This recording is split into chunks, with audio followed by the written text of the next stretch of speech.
Perkenalkan, kami dari kelompok 2 ingin mempresentasikan ekosistem rawa dan karakteristiknya.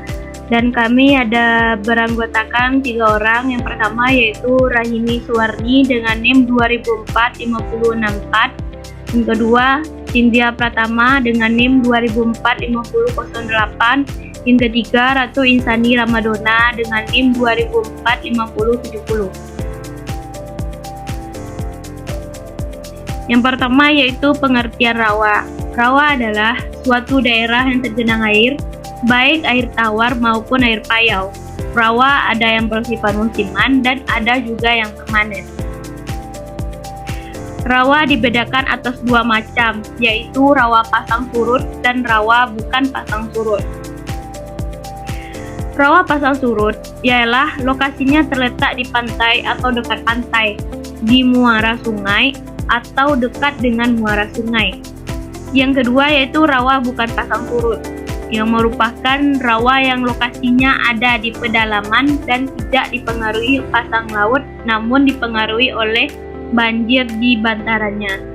Selanjutnya akan dilanjutkan oleh rekan saya, Cynthia Pratama. Baiklah, selanjutnya saya akan membahas macam-macam rawa berdasarkan airnya. Yang pertama, rawa air payau adalah rawa yang airnya percampuran antara tawar dan asin. Biasanya terletak di muara sungai menuju laut. Rawa air asin adalah rawa yang airnya asin dan letaknya di daerah pasang surut laut. Yang kedua, hutan rawa air tawar ialah sebuah hutan rawa dengan kandungan mineral yang sangat tinggi pada permukaan tanahnya. Biasanya, hutan rawa air tawar banyak ditumbuhi oleh tanaman hutan yang cukup lebat. Hutan ini juga berada di antara 2 sungai dan jauh masuk ke wilayah pedalaman. Yang ketiga, rawa asin, yang juga disebut sebagai rawa asin pesisir atau rawa pasang, adalah sebuah ekosistem pesisir di zona intertidal pesisir hulu antara tanah dan air laut atau air payau terbuka yang giat dibanjiri oleh pasang. Selanjutnya yaitu faktor penyebab kerusakan rawa.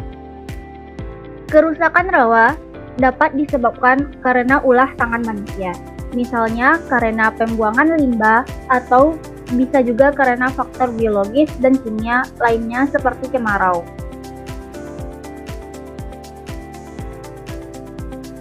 Cara mengatasi kerusakan pada rawa. Yang pertama, tidak membuang sampah sembarangan. Yang kedua, menciptakan hukum yang menegaskan sanksi kerusakan lingkungan. Yang ketiga, membudidayakan mangrove di sekitaran rawa.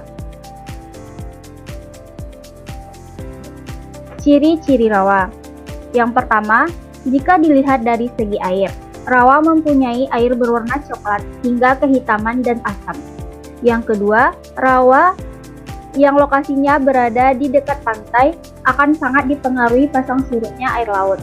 Yang ketiga, rawa yang terletak di tepi pantai akan banyak ditumbuhi pohon bakau, sedangkan yang berada di pedalaman daratan banyak dipenuhi pohon nipah atau palem.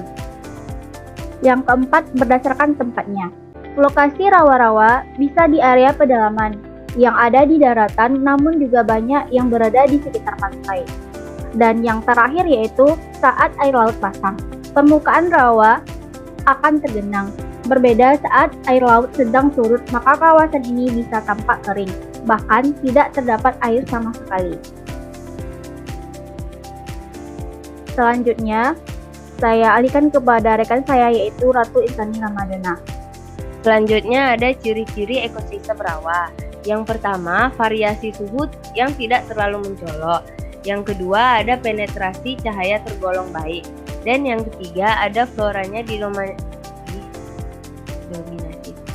Selanjutnya, ada ciri-ciri ekosistem rawa. Yang pertama, variasi suhu yang tidak terlalu mencolok.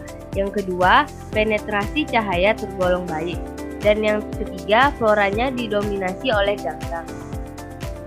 Komponen pendukung dalam rawa terbagi menjadi 2. Yang pertama, biotik, gulma, eceng gondok, nila, udang, serta mikroorganisme murai. Yang kedua ada abiotik, garam, suhu, batu, air, iklim, tanah, dan sinar matahari. Beberapa rantai makanan pada ekosistem rawa. Yang pertama, produsen lumut, ganggang, fitoplankton, tumbuhan sekitar rawa. Yang kedua, konsumen tingkat 1, ikan kecil, cacing, serangga, dan kadal. Yang ketiga, konsumen tingkat 2, ikan besar, ular, burung bangau. Dan yang keempat, konsumen tingkat 3, buaya rawa dan burung elang. Serta yang terakhir ada dokoposer atau pengurai mikroorganisme. Yang terakhir ada manfaat ekosistem pada rawa. Yang pertama, sebagai cadangan air permukaan. Yang kedua, mencegah banjir. Yang ketiga, mencegah intrusi air laut. Yang keempat, habitat berbagai flora dan fauna. Dan yang kelima, pembangkit listrik dengan modifikasi teknologi. Terima kasih, itulah yang dapat saya sampaikan sebagai perwakilan dari kelompok ekosistem pada rawa. Saya ucapkan terima kasih. Wassalamualaikum warahmatullahi wabarakatuh.